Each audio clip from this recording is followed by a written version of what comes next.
La pensión de alimentos tras una separación o divorcio es una de las cuestiones más conflictivas en materia de familia, pues una mala cuantificación de la misma puede producir situaciones injustas y de desequilibrio entre las partes. Por ello, es necesario, se requiere de un buen asesoramiento por parte de abogados expertos en derecho de familia. Hoy queremos tratar este tema con una experta, por eso recibimos a la abogada Ana Nolasco para hablar sobre la pensión de alimentos tras producirse una separación o divorcio. Ana, buenas tardes, ¿cómo están las cosas? Buenas tardes, un placer estar aquí con ustedes. Qué bueno. Ana, háblanos un poquito de la pensión alimentaria. Cuando hablamos de ella, ¿a qué nos estamos refiriendo? ¿Cuáles son las características que le acompañan? ¿Cómo se produce? Hazme un esbozo general sobre la misma. Ok, lo primero que tenemos que entender es que cuando hablamos de pensión alimentaria, equivocadamente la ciudadanía siempre entiende que estamos hablando de alimentos simplemente. Cuando hablamos de pensión alimentaria, engloba todo lo que necesita un niño para su correcto desarrollo, de su vestimenta, sus actividades de ocio, educación, alimentos, viviendas, servicios básicos, entretenimiento, todo lo que tiene que tener un niño para que se desarrolle de la mejor forma, íntegramente.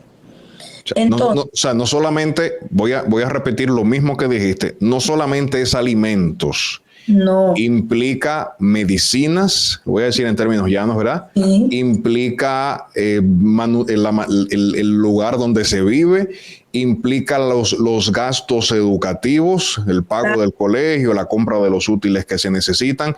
En teoría, la pensión alimentaria debe de incluir todo lo que tiene el niño, todo, ¿verdad? En sentido general, no solamente alimentos. Pero eso no se ve, Ana, porque se da, es como una pequeña porción y eso no alcanza para nada. Lo digo porque conozco de casos y es una queja recurrente, por eso es un problema, de hecho. Sí, e incluso el ocio, las actividades de entretenimiento de un niño, acorde a tus, obviamente, económicos de los padres. La natación, la pelota, el fútbol, ¿verdad? Obviamente, es bueno que tomemos en cuenta varios factores. La pensión, siempre que los padres no convivan juntos, ya sea como esposo o como marido y mujer, un padre tiene la guarda y el otro padre que no tiene la guarda, no importa el sexo, si es hombre o mujer, tiene que pagar una pensión alimentaria al padre que posee la guarda y custodia. ¿Una mujer puede pagar pensión alimentaria? Claro que sí. Pero eso no se ve. Sí. Lo que pasa es que tradicionalmente en la práctica el hombre es más vergonzoso para llevar a una mujer a un tribunal o exigir una pensión. Pero lo que establece la ley es que si el padre es quien tiene al niño bajo su cuidado, la madre es la que debe la pensión. Si es la madre, le paga. Oh, wow. Incluso usted ve que en muchos casos vemos que a veces se quedan los abuelitos o una tía. Esa tía, esa prima, esa abuelita que tiene la guardia y custodia formal de ese niño tiene derecho a exigir la pensión a sus padres biológicos. Ok, la abuela le pide a los padres biológicos la pensión porque tiene el nieto. Sí, porque la persona que tiene la custodia es la que puede exigir. Eso tampoco se ve, o es muy poco frecuente, por lo menos.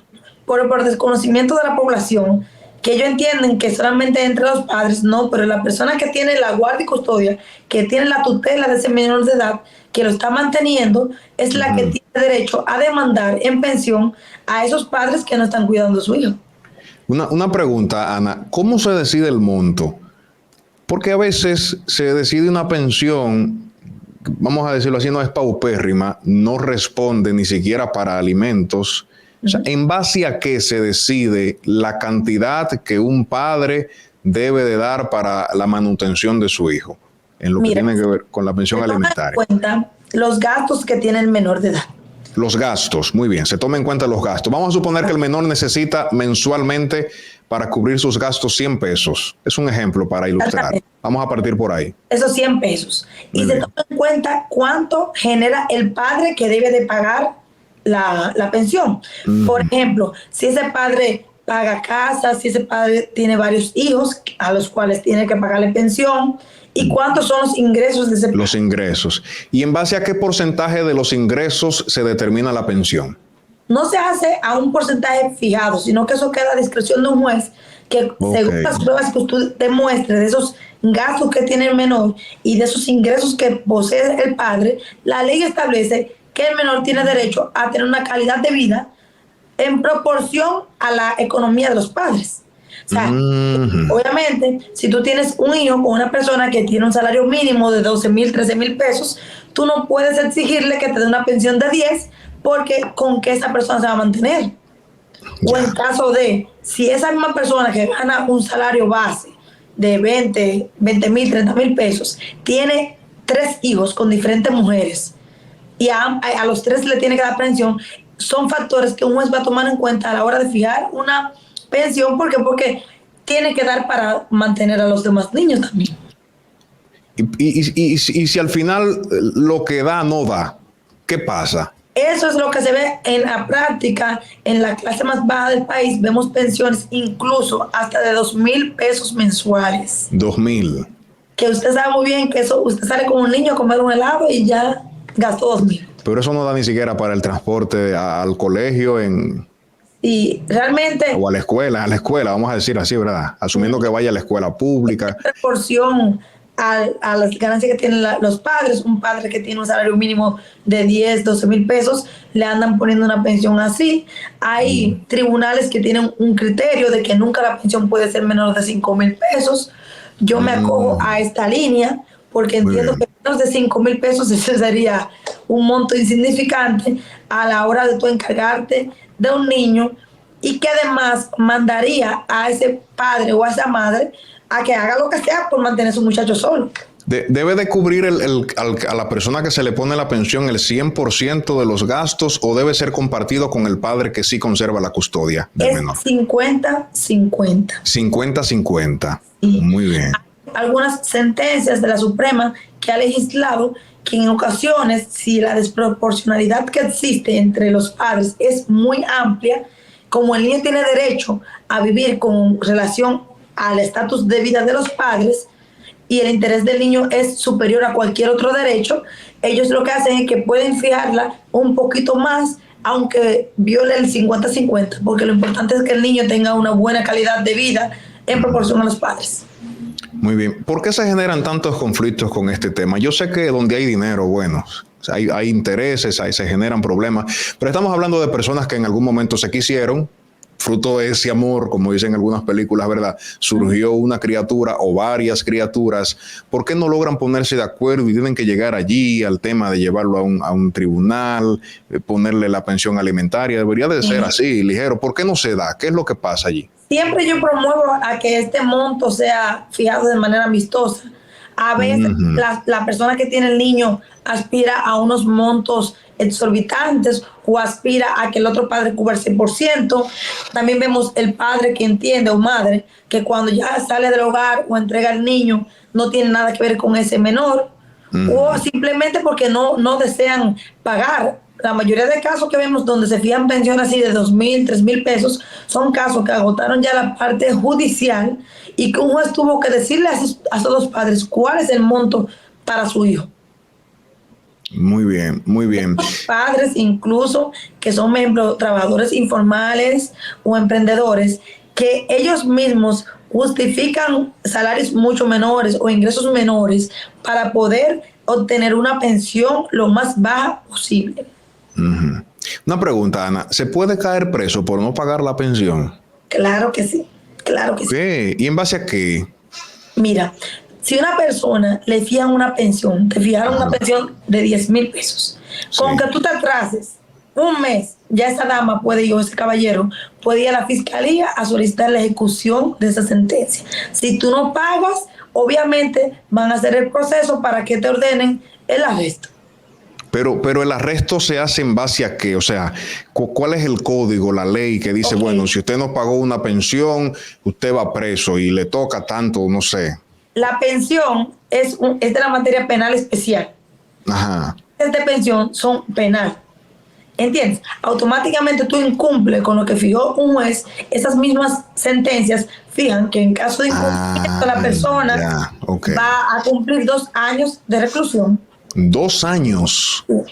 Pero si tú trancas el papá de un niño, entonces tampoco va a poder pagar la pensión. Es una forma de hacer cierta presión. Presión, ok. Claro, por ejemplo, yo ejecuto una pensión en tu contra, tú debes 100,000 pesos porque dejaste 10 meses de esos 10,000.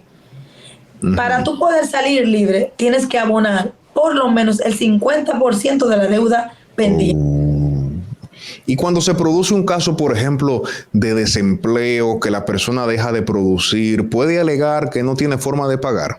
Lo correcto es que la persona, por ejemplo, si tú ganabas 20,000 pesos en un trabajo y de repente te quedaste sin trabajo, porque tú tienes una pensión de 8,000. Sí. Lo correcto es que tú te acerques a una fiscalía, solicites una reducción de esa pensión y que tú pruebes, ya sea con tu carta de despido, que actualmente no estás generando sus ingresos y que no vas a poder cumplir. Hay que tomar en cuenta que no es que se te va a quitar la pensión, sino que tú vas a exigir vía tribunal que se te reduzca porque se fijó esa pensión en base a unos ingresos que actualmente tú no percibes. Ajá, ahí voy. Y si entonces de repente perdí el trabajo de los 20,000, pero apareció uno de 100,000 y me quedo callado. Ahí la persona que tiene el niño tiene que hacer la debida diligencia para solicitar un aumento de la pensión. Ok.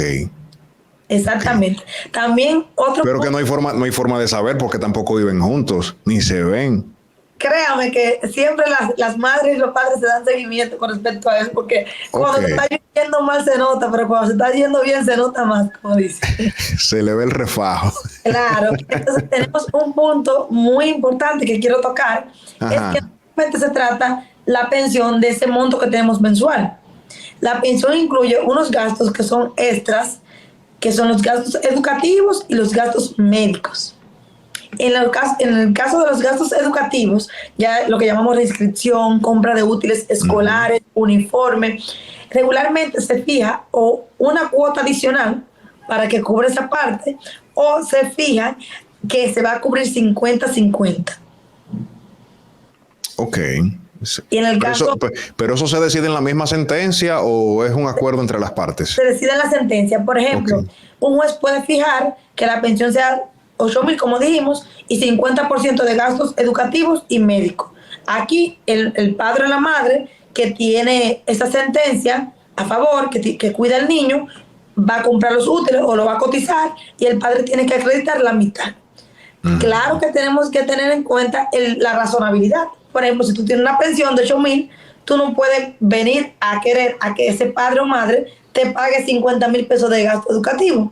Tiene que ser unos gastos educativos proporcionales al estilo de vida del niño, ¿entiendes? Y en el caso ya de los gastos médicos, como son algo extra, realmente hay un poquito más de flexibilidad. ¿Por qué? Porque si un niño lamentablemente se enferma y hay que buscar X cantidad de dinero, lo internaron, tiene cualquier situación, el padre tiene que correr con la mitad de los gastos. Muy bien, muy bien. Bueno, Ana, gracias por compartir con nosotros, ¿verdad? Este tema es muy amplio y se generan muchísimas situaciones. Me gustaría que hablábamos al inicio de la importancia de la asesoría. Me gustaría que dieras tus contactos o la forma de que alguien pueda ponerse en contacto contigo para los fines del lugar, en caso de que tenga una situación, ¿verdad?, de pensión alimentaria, que a veces está de un lado y a veces está del otro lado. Independientemente de, hay que buscar la asesoría. Y para las personas que tienen una situación similar o que requieren una asesoría jurídica en cualquier materia de derecho de familia, pueden contactarme al 809-815-5601 y a la red social Instagram AN Consultora Jurídica. Tremendo. Hacer la consulta virtual y presencial. Muy bien. Sí, ya la virtualidad nos permite esa integración. Y nos pasamos los documentos en PDF por WhatsApp. Claro, claro. Más fácil.